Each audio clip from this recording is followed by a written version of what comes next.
बहन भाइयों को नमस्कार। आज हमारी चर्चा का विषय है कावड़ यात्रा पे उल जलूल टिप्पणियाँ।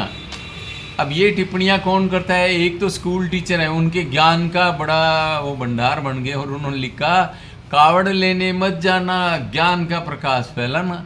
ओ भाई ठीक है, कावड़ लेने मत जाना और ज्ञान का प्रकाश फैलाना। जिस ज्ञान की तुम बात कर रहे हो वो किताबी जो शिक्षा है उसको शिक्षा बोलो, ज्ञान नहीं है। भारतीय परंपरा में ज्ञान जो है आत्मज्ञान को कहते हैं, ब्रह्म ज्ञान को कहते हैं, ब्रह्म तत्व के ज्ञान को कहते हैं, जिससे तुम्हारा कोसों कोई लेना देना नहीं है। किसी प्राइमरी स्कूल या मिडिल स्कूल में पढ़ाते होंगे, कोई तुमने पढ़ाई लिखाई की भी नहीं है। और ऐसा ही तुम्हारा वो नेता अखिलेश यादव तुम्हारे इस गाने को रिट्वीट करता है। वो तो सनातन के विरुद्ध कोई बात आ जाए तो उसको एकदम से पकड़ लेता है और पकड़ करके और सनातनियों से छेड़खानी करता है। उसे अपने वोट बैंक की चिंता रहती है और किसी से लेना देना नहीं है। MY फैक्टर उसकी जान है और कुछ नहीं है। चाहे यादवों की ज़मीनों पे कोई अजय राय कब्जा कर ले किसी यादव प्रोफेसर की तो नहीं बोलेगा। किसी यादव की हत्या यदि कोई शांतिप्रिय समाज का व्यक्ति कर दे तो नहीं बोलेगा। और वैसे वो यदुवंशी कहता है अपने आप को। तो ये तो लोग इसी तरह के हैं। अजय राय ने कहा, जो कि घोसी से MP है समाजवादी पार्टी का, क्योंकि इन्हीं समाजवादियों ने वाहियात बातों का ठेका ले रखा है। वो ये कहता है कि बेरोजगार लोग कावड़ यात्रा लेने जाते हैं। मैंने खुद ने ऐसे इंटरव्यू सुने जिसमें लोग कहते हैं मेरी 5-5 दुकानें, मैं काम धंधा करता हूँ और अब जो है मेरे काम धाम पीछे मेरे लोग संभाल रहे हैं और उनको संभलवा करके आया हूँ, मैं कोई फुर्सत में नहीं बैठा। कावड़ यात्रा में शुद्ध भोजन के लिए जो आइडेंटिटी छुपा करके लोग धंधा करते हैं, उनको जब कहा गया कि अपनी आइडेंटिटी मत छुपाओ, तो फिर क्या उसमें हंगामा मच गया, कोर्ट तक में लोग चले गए। तो भाई किसी को कि शुद्ध खाने का अधिकार भी नहीं है, अपनी मनपसंद जगह से खाने का अधिकार ही नहीं है। एक छुपा बैठा कोई उसमें अपराधी हो, कोई कुछ ही मानसिकता का हो, थूक जिहाद वाला हो, तो वो खाने के लिए बाध्य हो जाए।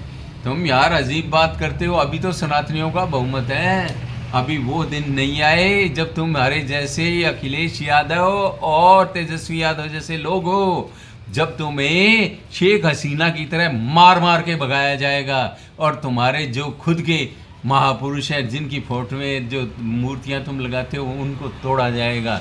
वो दिन नहीं आया। और वैसे तो तुमने विदेशों में इंतजाम कर रखा होगा, वहाँ चले जाओगे। बाकी गरीब लोग कहाँ जाएंगे और उन्हें तो यहीं रहना पड़ेगा।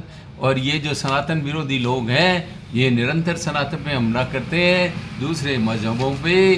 कोई वो क्या है, ईद पे, बकरीद पे कितना खून बहता है, तब इन्हें हिंसा नहीं दिखती। और रमज़ान के महीने में भूखे प्यासे लोग लेटे रहते हैं, पानी तक पीने की इजाज़त नहीं होती। एक क्रिकेट प्लेयर ने पी लिया तो उसकी जान को आफत कर दी गई। और तब क्या परफॉर्मेंस वही रहती है जो सामान्य दिनों में रहती है। तो वो वहाँ तुम नहीं बोलोगे। हज यात्रा पे कितना पैसा खर्च होता है, वो बच्चों की शिक्षा दीक्षा पे खर्च हो सकता है, पर तुम उस पर नहीं बोलोगे, क्योंकि बोलोगे तो तुम्हारा वोट बैंक खिसक जाएगा। अरे वोट बैंक पे मरने वालों, सच्ची बात करो, बराबरी की बात करो, सब पे समान रूप से टीका टिप्पणियाँ करो यदि करने का चाव है, यदि अपने आप को धर्मनिरपेक्ष समझते हो। और वहाँ तो तुम जो है रोज़ा इफ्तार करवाते हो, टोपियाँ लगा लगा के बैठ जाते हो। वोट चाहिए तुम्हें। और एक तरफ वो दूसरे समुदाय के लोग हैं, शांतिप्रिय समुदाय के लोग, उनके लिए कोई और कुछ भी कर दे, मकान बना के दे दे, मुफ्त अनाज खिला दे, कुछ भी कर दे, उसको वो वोट नहीं देंगे, क्योंकि उनका भी बस क्या, इन छोटी मोटी बातों से वो खुश हो जाते हैं तुम्हारे जैसे लोगों की। और सनातन के विरुद्ध बोलने से वो तुम्हें वोट दे देते हैं। तो कम से कम अपनी जुबान पे लगाम रखा करो और बोलो तो बराबरी पे बोलो, भेदभाव मत करो। लोग समझने लगे हैं, आगे आगे और समझ जाएंगे। जिस सत्ता की देवी की कृपा तुम चाहते हो, वो कृपा ऐसे नहीं मिलेगी।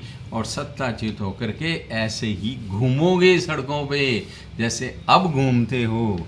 और लालू खानदान तो सारा कृष्ण जन्मभूमि की यात्रा उनकी तैयारी हो रही है, वो तो वहीं जाएंगे। और आप लोग, आपके खिलाफ भी एक मामला उठा तो है, देखो आपका क्या होता है।